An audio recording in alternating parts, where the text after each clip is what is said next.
گھروں اور کاروبار کے لیے پالے جانے والے طوطے جن میں را، رنگ نیک، سلیٹی اور پلم ہیڈڈ شامل ہیں، یہ مقامی سطح کے طوطے ہیں۔ ان کی رجسٹریشن کا عمل اس لیے کیا جا رہا ہے تاکہ ان کی تعداد کا اندازہ لگایا جا سکے۔ 400+ اسپیشیز طوطوں کی دنیا میں ایگزسٹ کرتی ہیں۔ ہم اسپیسیفکلی بات کر رہے ہیں، یہ لا جو ابھی اپرووڈ ہوا ہے، یہ ہمارے 4 مقامی طوطے ہیں جن کو ہم پیراکیٹ بھی کہتے ہیں، جیسے مثال طور پہ روز رنگ ہے، الیگزینڈرائن ہے، سلیٹی ہیڈڈ ہے، پلم ہیڈڈ ہے۔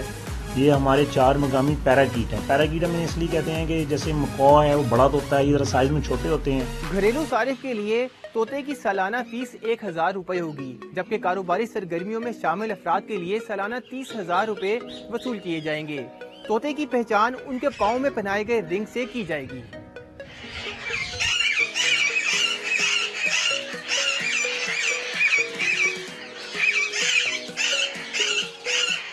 جس بندے کے پاس 1 یا 2 برڈز ہیں تو وہ 1000 روپیز اس کے لیے جو رجسٹریشن فیس ہے۔ اگر کوئی اسمال بریڈر ہے جس میں اگر ہم اس کو کیٹیگرائز کریں تو ایریا وائز اس کی کیٹیگرائزیشن ہے 3 مرلے سے لے کے لیس دین 1 کنال، تو اسمال بریڈر کی کیٹیگری میں فال کرے گا۔ اس کی جو بیسیکلی اینول فیس جو ہوگی وہ 20,000 ہوگی، اور جو لارج بریڈر ہے یعنی 1 کنال سے لے کے لیس دین 4 کنال تک جو بیسیکلی کہہ لیں کہ جو نا وہ لارج بریڈر کی کیٹیگری میں آئے گا۔